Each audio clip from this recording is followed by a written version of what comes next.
Hello and welcome. कॉन्स्टे में हम next करेंगे आर्टिकल नंबर 27 जो कि बात करता है freedom as to payment of taxes for promotion of any particular religion. तो यहाँ पे बात की गई है फ्रीडम की पेमेंट ऑफ टैक्सेस को लेके प्रमोशन के लिए किसी भी पर्टिकुलर रिलीजन की। पहला पॉइंट आ गया हमारे पास protection against compulsory religious taxation. किसी भी पर्सन को कंपेल नहीं किया जाएगा पे करने के लिए टैक्सेस को जिसके प्रोसीड स्पेसिफिकली यूज़ किए गए हैं प्रमोट करने के लिए किसी पर्टिकुलर रिलीजन को या मेंटेन करने के लिए कोई रिलीजियस जो पर्टिकुलर रिलीजियस डिनोमिनेशन को। नेचर कैसा है राइट का, ये इंश्योर करता है रिलीजियस न्यूट्रलिटी स्टेट में इन मैटर ऑफ टैक्सेशन।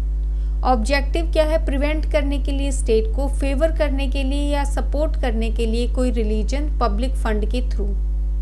फिर आ गया हमारे पास कोर प्रिंसिपल। आर्टिकल 27 अपहोल्ड करता है सेक्युलरिज्म, इंश्योर करके पब्लिक टैक्सेशन यूज नहीं किया जाएगा प्रमोट करने के लिए या मेंटेन करने के लिए कोई भी स्पेसिफिक रिलीजन।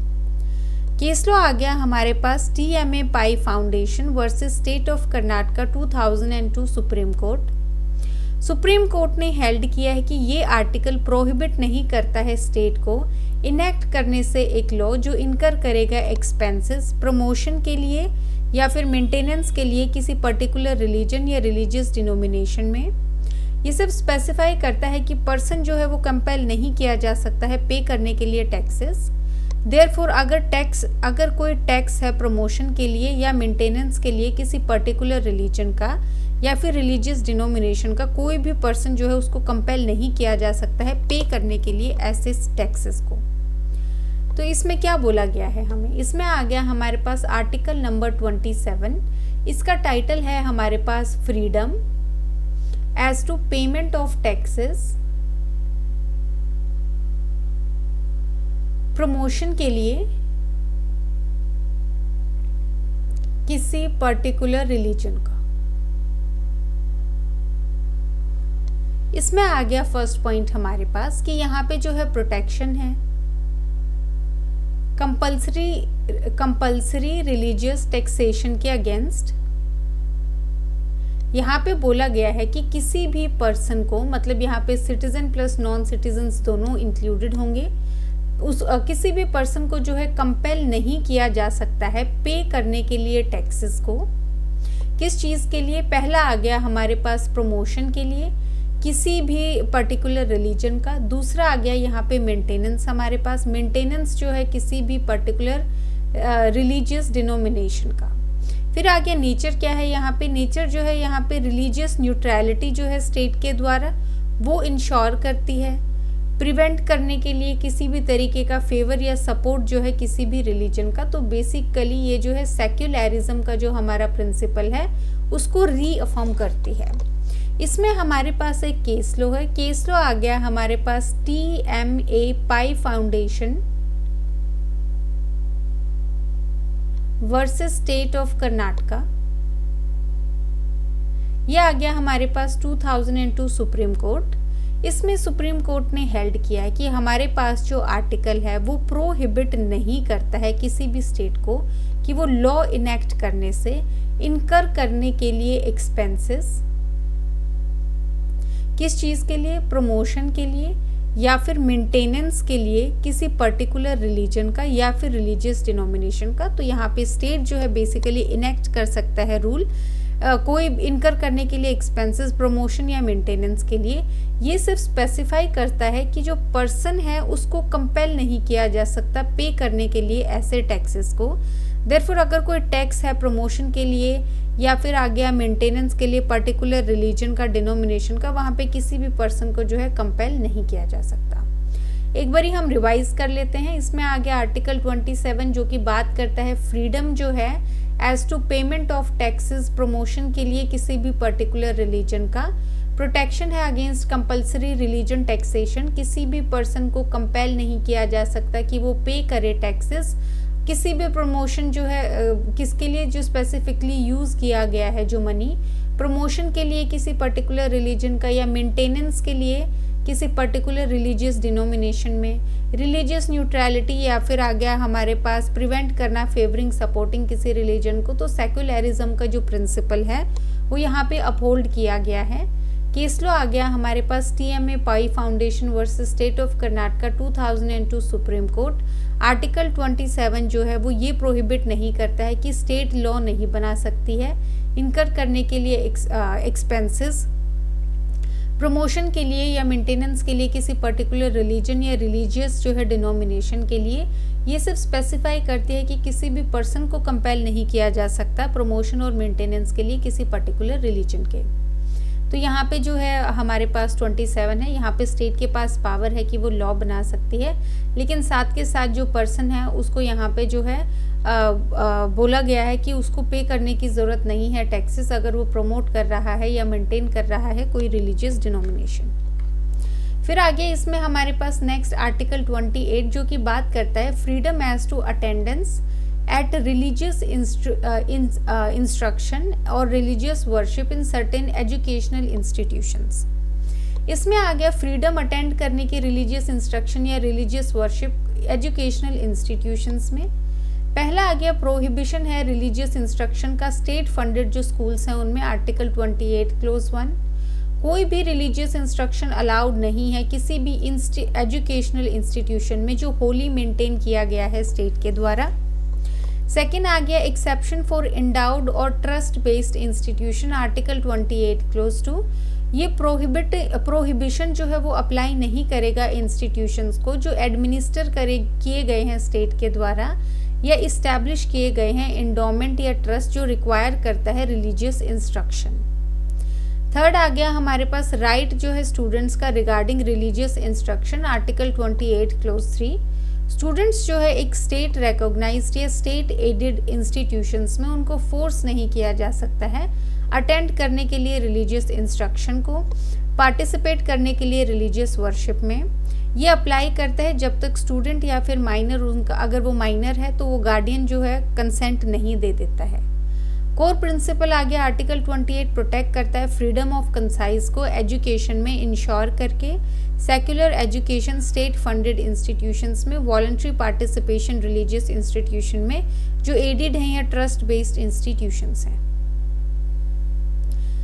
इसमें आ गया हमारे पास आर्टिकल नंबर 28। आर्टिकल 28 जो है वो किसकी बात करता है, वो बात करता है फ्रीडम की as to attendance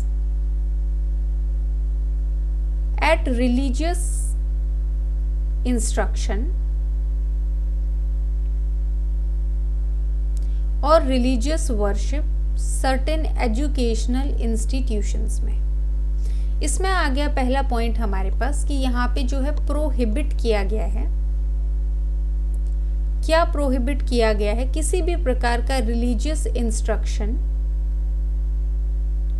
educational institution में जो कि होली मेंटेन्ड है बाय स्टेट, जो पूरे तरीके से स्टेट के द्वारा मेंटेन्ड है, वहाँ पे किसी भी प्रकार का कोई भी रिलीजियस इंस्ट्रक्शन नहीं हो सकता है, धर्म नहीं सिखाया जा सकता है वहाँ किसी भी प्रकार का।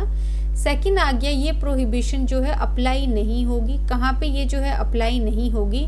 उन इंस्टीट्यूशन में जो एडमिनिस्टर किए जाते हैं स्टेट के द्वारा या इस्टेब्लिश किए गए हैं किसी एंडाउमेंट या फिर ट्रस्ट के द्वारा जो रिक्वायर करते हैं रिलीजियस इंस्ट्रक्शन को। फिर आ गया थर्ड पॉइंट हमारे पास, यहाँ पे राइट क्या है स्टूडेंट्स का। यहाँ पे राइट क्या है स्टूडेंट्स का रिगार्डिंग रिलीजियस इंस्ट्रक्शन। स्टूडेंट जो है यहाँ पे स्टेट रिकॉग्नाइज्ड या स्टेट एडेड इंस्टीट्यूशन में उनको जो है फोर्स नहीं किया जा सकता है, पहला कि वो अटेंड करे किसी भी तरीके का रिलीजियस इंस्ट्रक्शन। दूसरा आ गया यहाँ पे पार्टिसिपेट करें रिलीजियस वर्शिप में जब तक कि यहाँ पे स्टूडेंट का, लेकिन अगर वो स्टूडेंट माइनर है तो उसके जो है गार्डियन का कंसेंट नहीं आता है। फिर आ गया कोर प्रिंसिपल क्या है, सेक्युलर एजुकेशन यहाँ पे और वॉलंटरी पार्टिसिपेशन जो है रिलीजियस इंस्टीट्यूशन में, ये कोर प्रिंसिपल है। अब हम एक बार रिवाइज कर लेते हैं। आर्टिकल 28 हमारी बात करता है freedom as to attendance at religious instruction या फिर रिलीजियस वर्शिप किसी सर्टेन एजुकेशनल इंस्टीट्यूशन में। तो किसी भी तरीके के एजुकेशनल इंस्टीट्यूशन में फ्रीडम है अटेंड करने की रिलीजियस इंस्ट्रक्शन को या फिर किसी भी प्रकार की जो है रिलीजियस वर्शिप को। यहाँ पे प्रोहिबिट किया गया है कि किसी भी प्रकार की कोई भी रिलीजियस इंस्ट्रक्शन जो है वो अलाउड नहीं होगी एजुकेशनल इंस्टीट्यूशन में। जो होली मेंटेन किए गए हैं स्टेट के द्वारा, ये अप्लाई नहीं होगी वो इंस्टीट्यूशन स्टेट रिकॉग्नाइज्ड या स्टेट एडेड इंस्टीट्यूशन जहाँ पे जो है फोर्स नहीं किया जा अप्लाई नहीं होगी, जहाँ पे एडमिनिस्टर्ड है वो स्टेट के द्वारा, ये एंडोमेंट या ट्रस्ट है यहाँ पे रिलीजियस इंस्ट्रक्शन का। तो अगर कोई ट्रस्ट है जो पर्टिकुलरली किसी भी, जैसे कि हिंदू कम्युनिटी का कोई ट्रस्ट है या मुस्लिम कम्युनिटी का कोई ट्रस्ट है, वो फंड कर रहा है किसी भी तरीके के इंस्टीट्यूशन को, तो यहाँ पे ये वाला आर्टिकल अप्लाई नहीं होगा। फिर आगे राइट क्या है स्टूडेंट्स का, उनको फोर्स नहीं किया जा सकता है अटेंड करने के लिए कोई रिलीजियस इंस्ट्रक्शन या पार्टिसिपेट करने के लिए कोई रिलीजियस वर्शिप, जब तक कि स्टूडेंट या फिर अगर वो माइनर है तो उसका जो गार्डियन है वो कंसेंट नहीं दे देता है। नेक्स्ट आ गया हमारे पास कल्चरल एंड एजुकेशनल राइट्स। इसमें आ गया हमारे पास आर्टिकल 29। आर्टिकल 29 बात करता है protection of interest of minorities. तो माइनॉरिटीज़ के जो है हमारे पास इंटरेस्ट को प्रोटेक्ट कैसे किया जाएगा। पहला आ गया right to conserve language script culture, article 29 clause 1। कोई भी सेक्शन ऑफ सिटीजन्स का डिस्टिंक्ट लैंग्वेज स्क्रिप्ट या कल्चर के अगर उसका डिस्टिंक्ट कल्चर है, स्क्रिप्ट है, कल्चर है, उसके पास राइट है उसको प्रिजर्व करने का, अप्लाई करता है कम्युनिटीज़ पे जो रिसाइड कर रहे हैं किसी भी पार्ट में इंडिया के। फिर आगे right to equality in education, article 29 clause 2। किसी भी सिटीजन को डिनाई नहीं किया जाएगा एडमिशन कोई स्टेट मेंटेन्ड या स्टेट एडेड एजुकेशनल इंस्टीट्यूशन में, किसके बेसिस पे, रिलीजन, रेस, कास्ट और लैंग्वेज के बेसिस पे। कोर प्रिंसिपल क्या है, आर्टिकल 29 इंश्योर करता है कल्चरल और एजुकेशनल राइट्स माइनॉरिटीज़ के, प्रमोट करके प्रिजर्वेशन जो है कल्चरल आइडेंटिटी का और नॉन डिस्क्रिमिनेशन एजुकेशनल अपॉर्चुनिटीज़ में। तो यहाँ पे हमने इस स्लाइड में क्या किया है, सबसे पहले आ गया हमारे पास हेडिंग, ये हमारे पास आर्टिकल बात करता है कल्चरल एंड एजुकेशनल राइट्स की जो है अब हम बात करेंगे। सबसे पहले आ गया हमारे पास आर्टिकल 29। आर्टिकल 29 जो है वो किसकी बात करता है, आर्टिकल 29 जो है वो बात करता है प्रोटेक्शन की, protection of interest of minorities.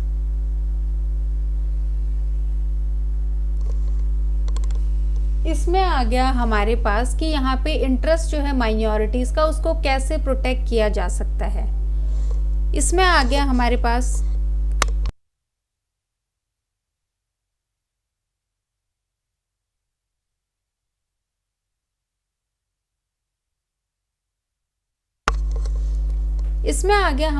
Protection of interest of minorities. सबसे पहले आ गया इसमें हमारे पास राइट है यहाँ पे कंजर्व करने का लैंग्वेज, स्क्रिप्ट या फिर कल्चर को कोई भी section of citizens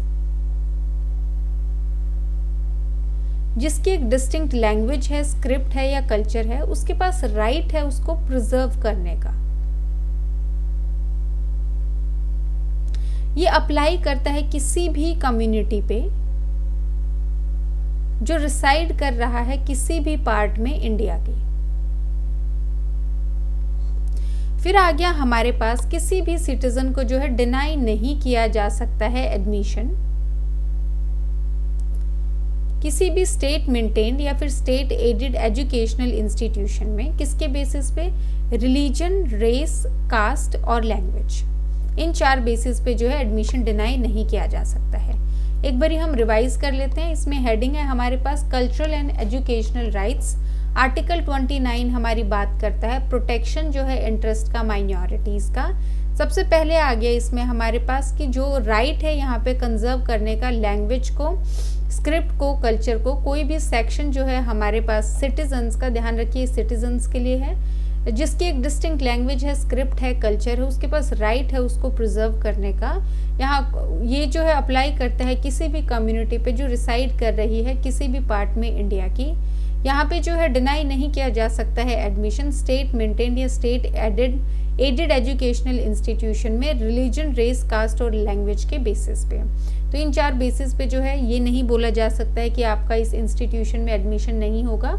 for example आप लगा लीजिए आसाम का कोई स्टूडेंट है जो पंजाब में एडमिशन लेना चाहता है, तो यहाँ पे जो है उसको इस बेसिस पे नहीं डिनाई किया जाएगा कि आपकी जो लैंग्वेज है वो डिफरेंट है पंजाबी से, या फिर आपका जो कल्चर है वो डिफरेंट है, तो इन बेसिस पे कोई भी डिस्क्रिमिनेशन नहीं होगा।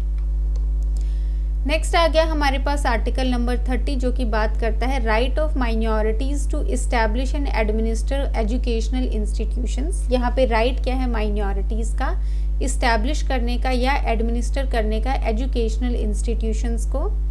सबसे पहले आ गया हमारे पास right to establish and administer institutions, article 30 clause 1।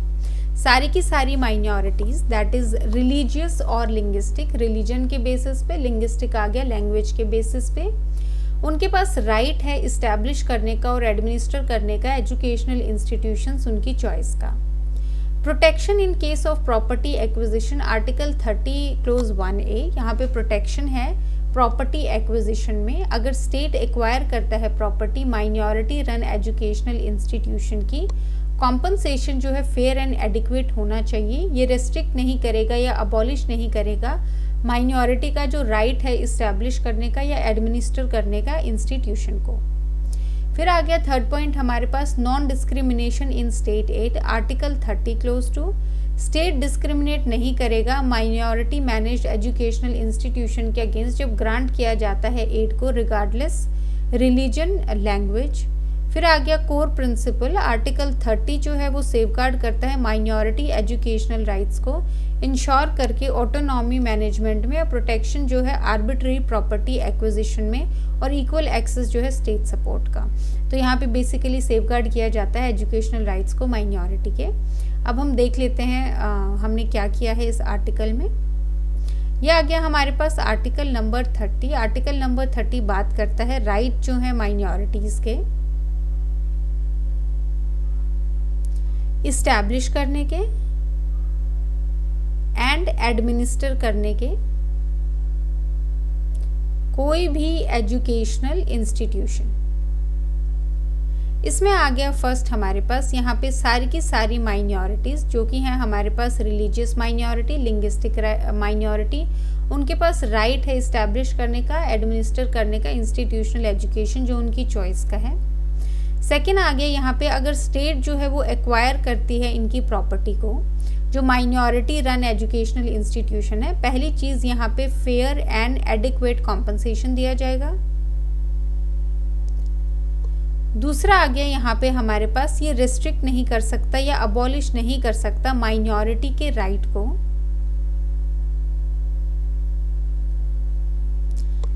Establish करने के लिए या एडमिनिस्टर करने के लिए इंस्टीट्यूशन को। तीसरा आ गया यहाँ पे हमारे पास, यहाँ पे स्टेट जो है वो डिस्क्रिमिनेट नहीं कर सकता है। यहाँ पे स्टेट की रिस्पॉन्सिबिलिटी आ गई है कि स्टेट जो है वो डिस्क्रिमिनेट नहीं कर सकता है minority manage educational institute grant जो है एड करने में, ग्रांटिंग एड रिगार्डलेस ऑफ क्या उनकी रिलीजन है, क्या उनका लैंग्वेज है। तो थर्ड रिस्पॉन्सिबिलिटी यहाँ पे स्टेट की है। सबसे पहले आ गया हमारे पास आर्टिकल नंबर 30।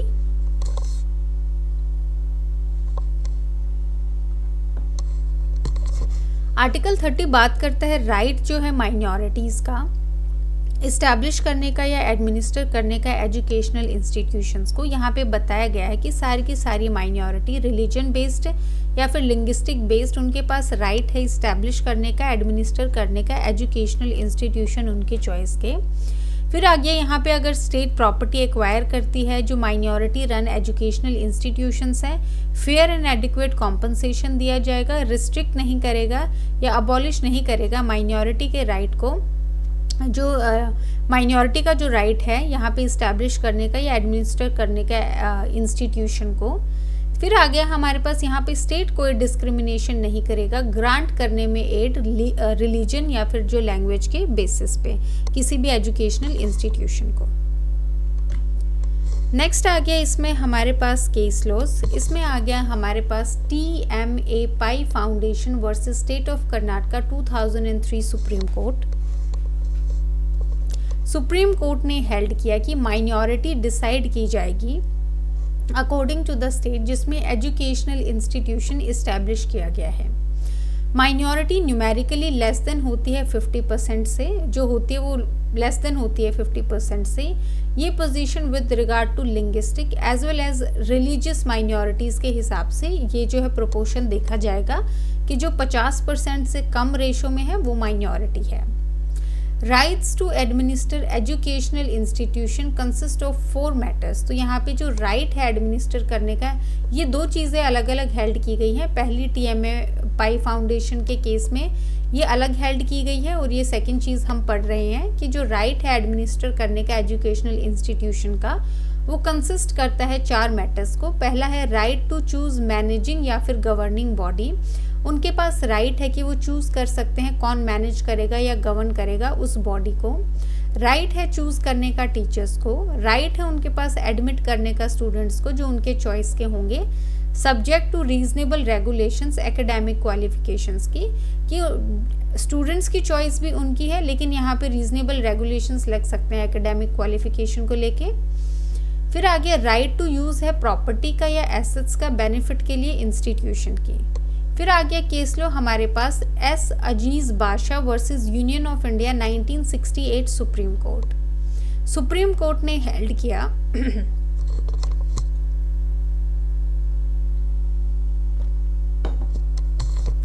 यहाँ पे सुप्रीम कोर्ट ने हेल्ड किया कि अलीगढ़ मुस्लिम यूनिवर्सिटी एक माइनॉरिटी इंस्टीट्यूशन नहीं है।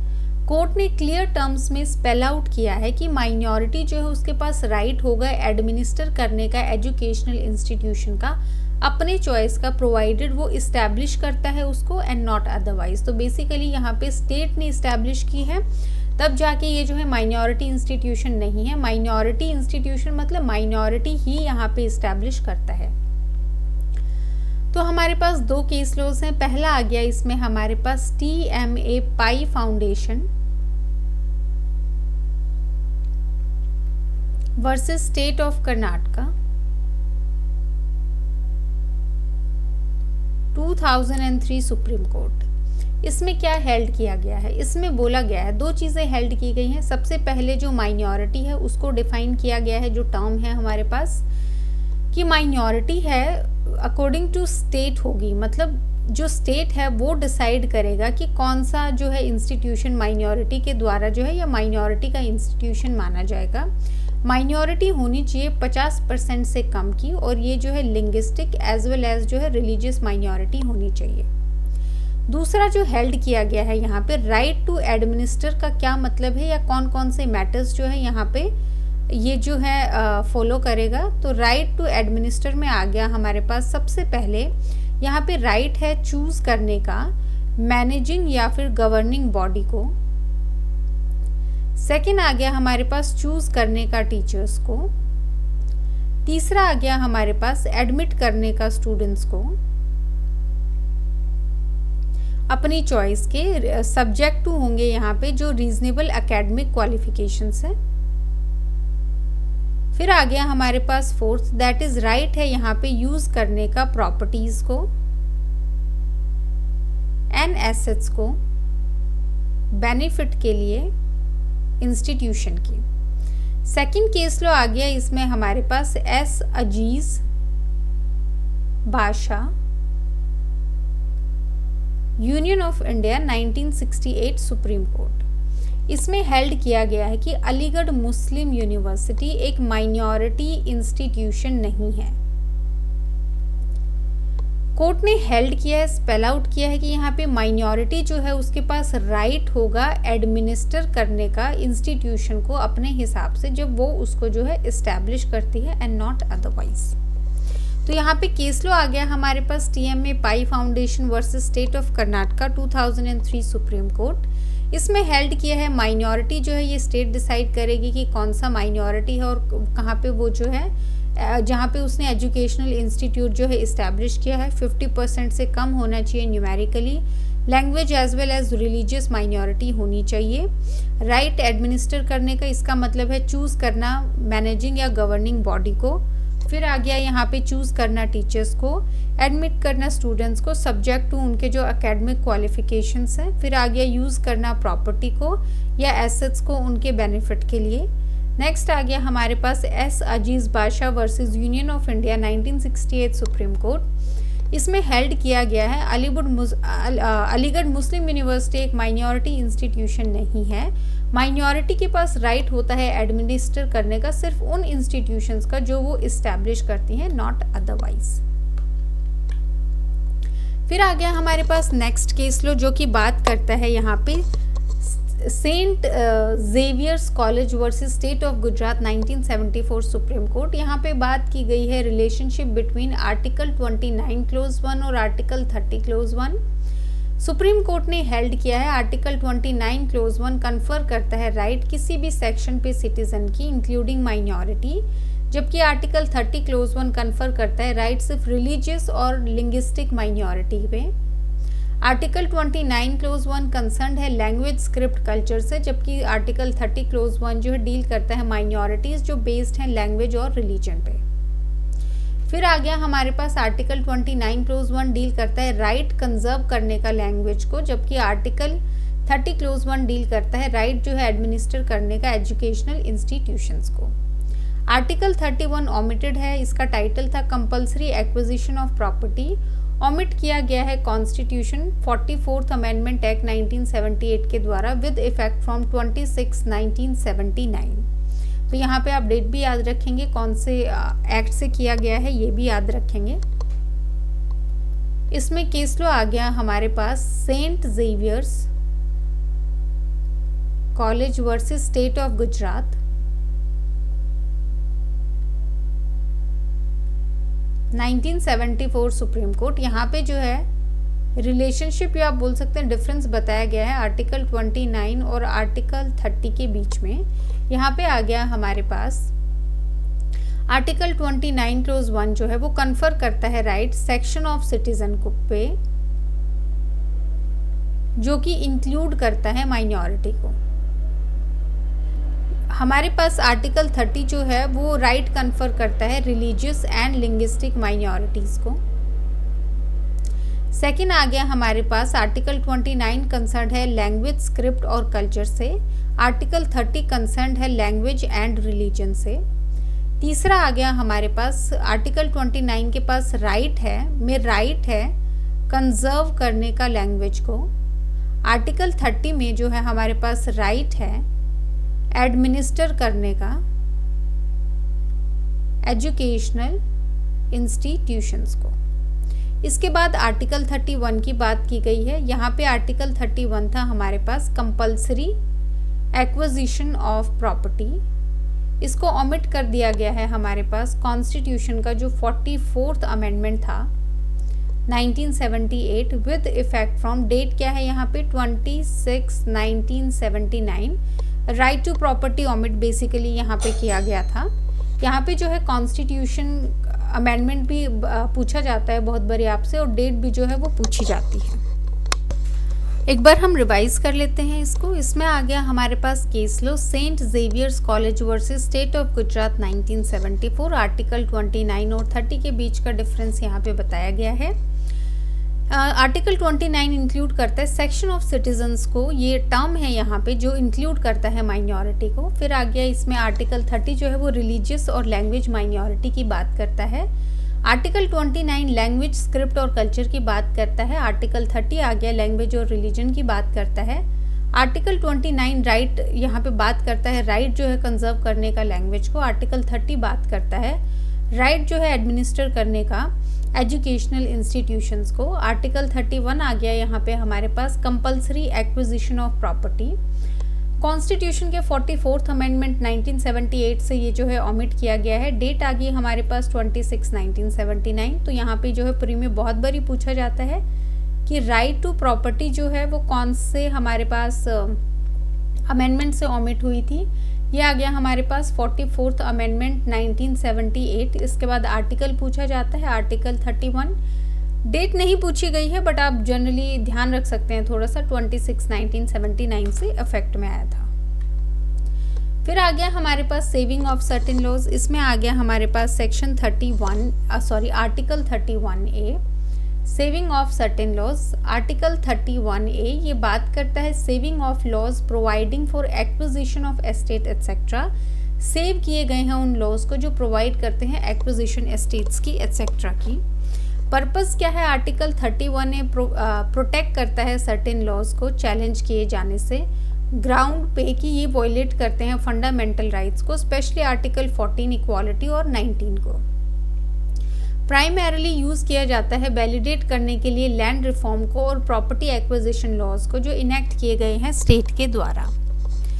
सेकेंड आ गया प्रोटेक्टेड कैटेगरीज जो हैं लॉज की। Article 31A clause 1 following laws deemed नहीं माने जाएंगे वॉइड अगर वो अफेक्ट भी करते हैं फंडामेंटल राइट्स को। पहला है एक्विजिशन ऑफ एस्टेट स्टेट के द्वारा किसी भी एस्टेट का या राइट्स देयरऑन। इंक्लूड करता है एक्सटिंग्विशमेंट या मॉडिफिकेशन ऐसे राइट्स का।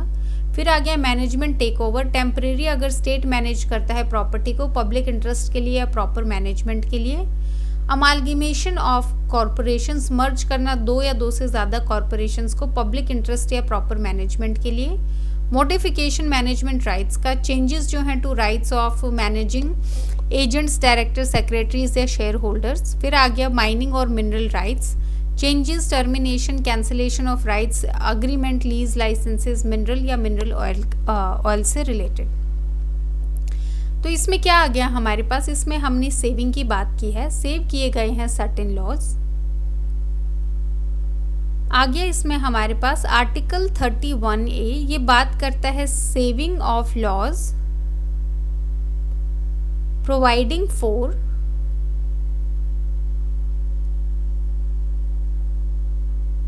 Acquisition of estates etcetera. पहला आ गया इसमें हमारे पास पर्पस क्या है? पर्पस ये है हमारे पास कि आर्टिकल 31A प्रोटेक्ट करता है यहाँ पे कुछ लॉज को जो इन ग्राउंड्स पे चैलेंज किए गए हैं कि वो वॉयलेट करते हैं फंडामेंटल राइट्स को, स्पेशली आर्टिकल 14 जो कि इक्वालिटी की बात करता है एंड आर्टिकल 19 जो कि फ्रीडम की बात करता है। प्राइमरीली यूज़ किया गया था वैलिडेट करने के लिए लैंड रिफॉर्म्स को एंड जो प्रॉपर्टी एक्विजिशन लॉज थे जो इनेक्ट किए गए थे स्टेट के द्वारा, तो प्राइमरीली उसके लिए किया गया था। सेकंड हमारे पास बताता है कि कौन सी कैटेगरीज को जो है प्रोटेक्ट किया गया है या अगर ये वॉइड नहीं माना जाएगा फंडामेंटल राइट्स को भी अफेक्ट करता है तब भी। पहला आ गया अगर एक्वायर कर ली है जो एस्टेट है स्टेट के द्वारा कर दी गई है, ये इंक्लूड करता है एक्सटिंग्विश करना या मॉडिफाई करना ऐसे किसी भी राइट को। सेकंड आ गया हमारे पास मैनेजमेंट टेक ओवर, यहाँ पे टेम्परेरी स्टेट जो है मैनेज कर सकता है प्रॉपर्टी को पब्लिक इंटरेस्ट में प्रॉपर मैनेजमेंट के लिए। तीसरा आ गया अमालगमेशन ऑफ कॉरपोरेशंस, मर्ज कर देती हैं अगर कॉरपोरेशंस को पब्लिक इंटरेस्ट के लिए प्रॉपर मैनेजमेंट के लिए। फोर्थ आ गया हमारे पास modification of management rights, change कर सकते हैं राइट्स मैनेजमेंट से लेके। फिफ्थ आ गया हमारे पास माइनिंग एंड मिनरल राइट्स, तो कोई भी चेंज, टर्मिनेशन, कैंसिलेशन राइट का अग्रीमेंट, लीज, लाइसेंसेस को लेके मिनरल्स या फिर मिनरल ऑयल को। तो इसमें सेव किए गए हैं कुछ लॉज। आर्टिकल 31A बात करता है सेविंग ऑफ लॉज जो एक्विजिशन ऑफ एस्टेट से रिलेटेड बात करता है। पर्पस क्या है? आर्टिकल 31A प्रोटेक्ट करता है कुछ राइट्स को जो कि फंडामेंटल राइट्स को वॉयलेट करते हैं, स्पेशली आर्टिकल 14 और 19 को। प्राइमरीली वैलिडेट करता था लैंड रिफॉर्म्स को और प्रॉपर्टी एक्विजिशन लॉज को जो इनेक्ट किए गए हैं स्टेट के द्वारा। सेकेंड आ गया कैटेगरीज जिनको वॉइड नहीं माना जाएगा इवन इफ वो अफेक्ट किया जाता है फंडामेंटल राइट्स के द्वारा। पहला आ गया हमारे पास एक्विजिशन ऑफ एस्टेट, इसमें आ गया स्टेट जो है एक्वायर करता है यहाँ पे एस्टेट को, इंक्लूड करता है एक्सटिंग्विशमेंट और मॉडिफिकेशन सच राइट्स का। दूसरा है मैनेजमेंट टेक ओवर, यहाँ पे जो है स्टेट जो है टेक ओवर कर सकती है, मैनेज कर सकती है प्रॉपर्टी को पब्लिक इंटरेस्ट या प्रॉपर मैनेजमेंट के लिए। इसमें आ गया हमारे पास फिर amalgamation of corporation public interest में और प्रॉपर मैनेजमेंट के लिए मर्ज कर सकती है दो या दो से ज़्यादा कॉरपोरेशंस को। फिर आ गया मॉडिफिकेशन ऑफ मैनेजमेंट राइट्स, यहाँ पे चेंज कर सकती है किसी भी तरीके के मैनेजिंग एजेंट्स, डायरेक्टर, सेक्रेटरीज। फिर आ गया माइनिंग और मिनरल राइट्स से रिलेटेड, चेंज कर सकती है, टर्मिनेट कर सकती है, कैंसिल कर सकती है अग्रीमेंट, लीज या लाइसेंसेस मिनरल या मिनरल ऑयल से रिलेटेड।